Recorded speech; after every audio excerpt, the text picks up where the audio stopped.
الحمد لله الذي خلق الخلق فأحصاهم عددا، الذي لم يتخذ صاحبة ولا ولدا، إن كل من في السماوات والأرض إلا آتي الرحمن عبدا، لقد أحصاهم وعدهم عدا، وكلهم آتيه يوم القيامة فردا. أما بعد، سلام الله عليكم ورحمته وبركاته.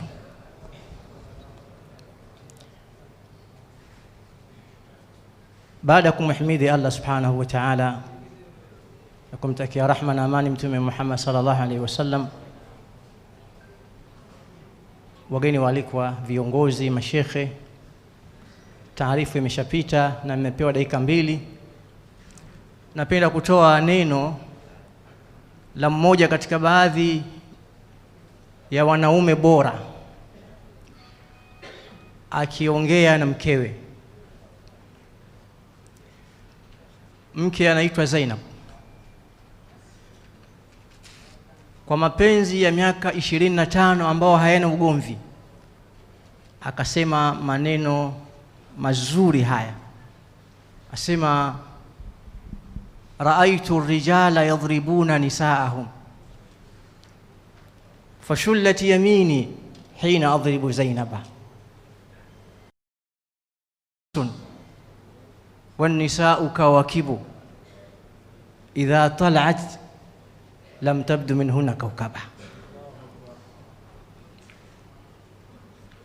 Asema, nimeona wanaume wengi sana wakiwapiga wake zao. Mola wangu, mkono wangu upooze nikimpiga Zainab. Zainab ni kama jua na wanawake wengine kama vijinyota. Akijitokeza yeye, basi wanafinikwa wote.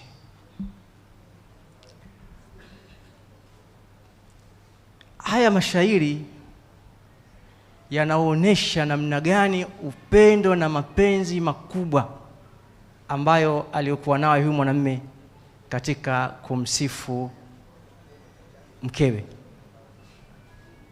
Mbebaki dakika moja shekhi wangu. Vile vile katika baadhi ya beti nzuri zinanasibishwa na Ali ibn Abi Talib radhiallahu ta'ala anhu, akimsifu mkewe mama Fatima bintu Rasulillah sallallahu alayhi wasallam. Imekuja katika baadhi ya riwaya, asubuhi anamkuta mke wake anapiga mswaki ya kijiti ile. Akachukua ule mswaki akauvuta, alafu akautazama hivi. Akasema, yani umeingia paka kwenye kinywa cha mpenzi wangu. Lau kunta min ahli alqitali qataltuk, lau kama ingelikuwa wewe ni shujaa kama mimi tungepigana leo.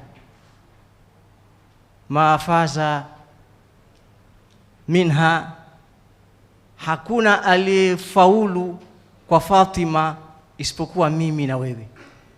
Haya ni katika baadhi ya maneno mazuri ya kuonesha eti anaonesha wivu kwa kuwa mswaki umeingia kwenye kinywa cha mpenzi wake. Naomba mabwana harusi wapya na bwana harusi wa zamani, mke wako mpende na uonyeshe mapenzi ya dhati. Asante Shabani Fadeka hizi. Kishki TV, nuru ya dini yako.